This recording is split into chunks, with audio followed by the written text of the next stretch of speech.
This is very much akin to when you have a dog sledge team, when he's using that analogy, and one of the dogs all of a sudden turns around and bites you. You have to take it out of the kennel, you have to take it outside and shoot it. Of course, we're not going to shoot Americans, we're peaceful people, but you cannot trust that dog anymore forever. Hi, I'm Antoinette Naomi, and this is Reshaping Culture. I am here today to talk about a very important topic, and it's on the subject of Greenland. This is a very important topic that we are discussing today, the territory of Greenland, and also understanding the dynamics of what's really going on. So when you watch these clips, think about how you, as an individual, can take this into your community, how you, as an individual, can take this into your career, your life, because we have a menace in our society that is stoking the flames of disruption. Les États-Unis sont une puissance établie, mais qui se détourne progressivement de certains de ses alliés et s'affranchit de règles internationales qu'elle promouvait encore récemment, qu'il s'agisse du commerce, de certains éléments de sécurité ou de certaines enceintes. Il pourrait y avoir un côté complètement naïf, irénique, à vous dire qu'on va s'occuper de la gouvernance internationale au moment où je suis en train de vous dire que c'est le désordre le plus grand, la loi du plus fort, et que chaque jour, les gens se demandent si le Groenland va être envahi, si le Canada sera soumis à la menace de devenir le 51e État ou autre. Trump doesn't know about Greenlandic people. We don't really value cash and Kardashian lips and fake boobs and stuff like that very highly. Actually, you cannot even own land in Greenland. You can get an allotment for your house and then you own the house on top of the land. But Greenlanders don't believe in the land is for one person, is for everyone. And so is the seas, like the riches that we have there. We're going to be here hundreds of years after Donald Trump. Even if he invaded us, I think we would just wait him out like bad weather.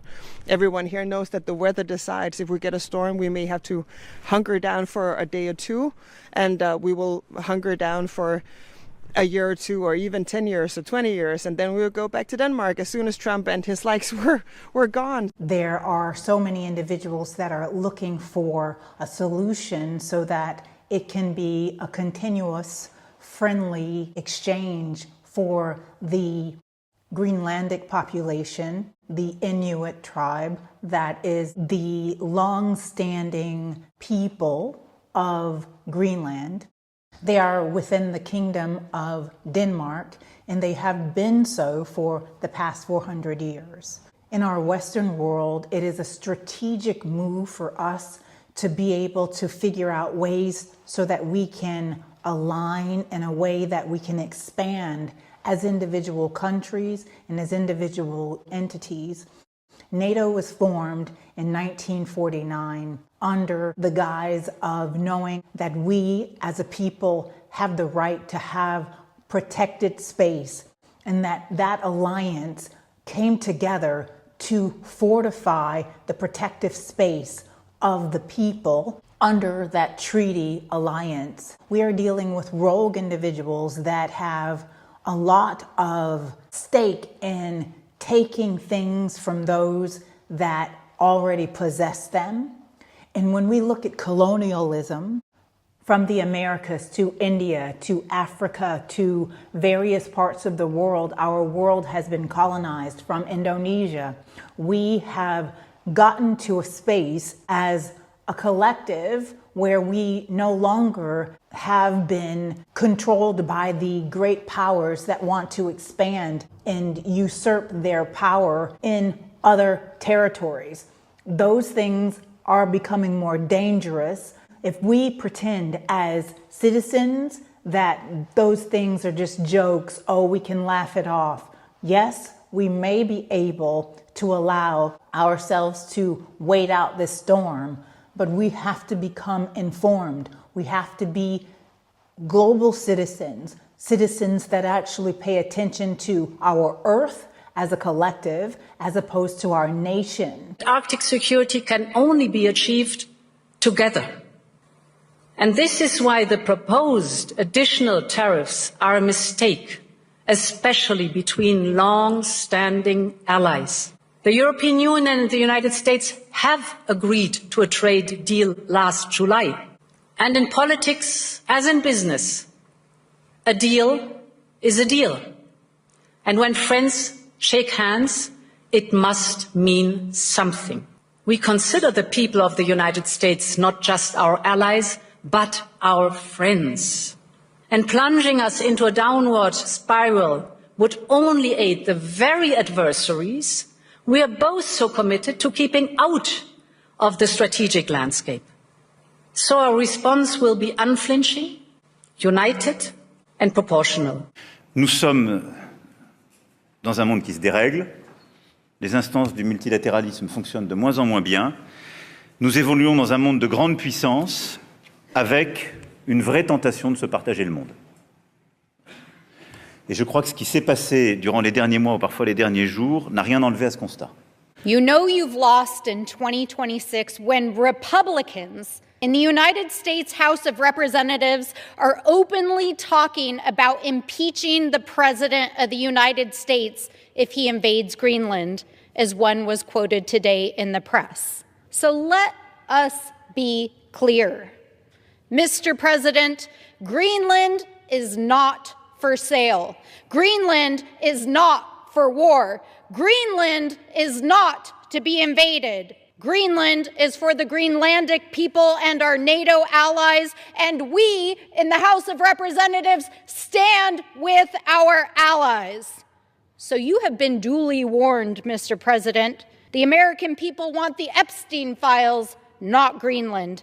And if you violate the law and one of our longest standing allyships on the planet, there will be consequences. It's a big miscalculation that he thinks that Greenlanders would be incited by cash or something like that. We're not. And even if you were to say like $100,000 per person or something like that, we wouldn't give up free healthcare. We wouldn't give up a free education. We wouldn't give up being a part of Europe. We wouldn't give up on our sovereignty eventually. And we're a very sovereign people within the Kingdom of Denmark. We're autonomous right now. We do not want to be rich like the Americans are. See how greedy they are. They're even trying to shoot their friends or invade their friends just for greed. And we know that there's minerals and oils possibly in our underground, and that's worth so much more even than that. But even if we didn't have that, we would still not be bought. Everyone here knows about the Inuit in Alaska and all of the native tribes, Indians, American Indians who are there. Their land was taken from them and they haven't been treated that well in America. And we know that Trump is very much surrounding himself, at least with the white power people. And we are not white, as you can see. We are of color. And so we know our rights probably would be taken away. There are ideas and ideologies that are surfacing that make it a problem for all of us to be equal. We know that hegemony is real. And when I use the word hegemony, it's a hierarchical system where somebody's on top and the rest are on the bottom. And we know what that looks like. It looks like one group wanting to remain on top while the others are below them, less than them. So when we say those individuals are looking to see how they can remain on top, we're saying they're looking to see how they can be the terrible twos, those that are the me's in the room. This is no longer a globe where it's a me. This is a globe where it is a we. It is an us. And in order for us to thrive as a human population, as a global community, we have to figure out ways to expand together as opposed to being in our terrible twos stage of life. And we also know that we're very good as we are together with Denmark. As mentioned before, we have free healthcare, we have free study. Whatever you want to study, you can do that for free. And actually, government will give you money to study. So while you're studying, you're getting a grant from your government. So all of that we wouldn't trade for, like the welfare state. We wouldn't trade for anything in America. But also, you have to remember, a lot of Greenlanders have family, like their mother or father or grandmother or grandfather who's Danish. We do have a 400 years history together or more in terms of being interconnected in that way. So, and we're also seeing a lot of protests in America right now that is unsettling, with the ICE agents who are sort of going after a lot of people. And from here, it looks like maybe he's going a lot after brown people. And we are considered brown people, as you can see. So, yeah, we would rather stay with Denmark, thank you. America has had up to 17 bases here, and they have closed them all down except for one, the Bidufik Space Base. And America could amp up the base presence, their military presence, and even their military capabilities here all they wanted to. So that is not the argument. And of course, everyone in Greenland knows this. We may not be many, but we read, we're educated, and we know about the news of the world, right? Especially regarding our own country. So we know about the treaties that we have with America. America has 10,000 soldiers who are for combat in Arctic society. Finland alone has 35,000. We also could impose, if we wanted to escalate stuff, we could also impose like dropping all American treasury bonds, right? That would hurt. We also have, when you look at France and Canada and all of the allies that are coming to our rush right now, a very big arsenal actually of soldiers and of weapons especially. I mean, America had to borrow Denmark's warship for Arctic seas. So, I mean, it's not a given that America would win here. We fought alongside America in a lot of other wars around the world because we wanted to adhere to the treaties that we had gone through. But they have seen that some of the street fighting in Syria, for example, has been very, very hard on Western soldiers, right? I imagine it would probably be the same in Greenland. It would be like something else. So I wouldn't laugh it off, but of course nobody wants war and nobody wants to be invaded. Of course there are bad chapters with Denmark and Greenland because we have a 400-year history. But actually I also saw a YouTube video that kind of emerged recently that said American soldiers were very bad to some of our people here too in Assuk, which is a small settlement in here. Some of the elders that remember them also said, well, those guys were really not that good. So it really doesn't matter what happened between Denmark and Greenland. We'll figure that out. Denmark and Greenland is fine as we are. We will figure it out. If we want to be independent, Greenlanders should be able to decide that, not with pressure from a superpower somewhere. And we are well aware that if we became independent tomorrow, he would just invade us because he would have no problems with NATO, Europe, everything else. So I think he's banking sort of in a very insulting way that Greenlanders are like stupid, uneducated people who doesn't follow the news around the world, and we're not. It's the exact opposite. Everyone wants a peaceful solution. Donald Trump is the only one who seems to want to fight, and I don't even think the American military would want to fight. It just seems crazy and unhinged. It seems like he's going to pay off some of his wealthy donors so he can run for president a third time, to be honest. That's what most Greenlanders are thinking.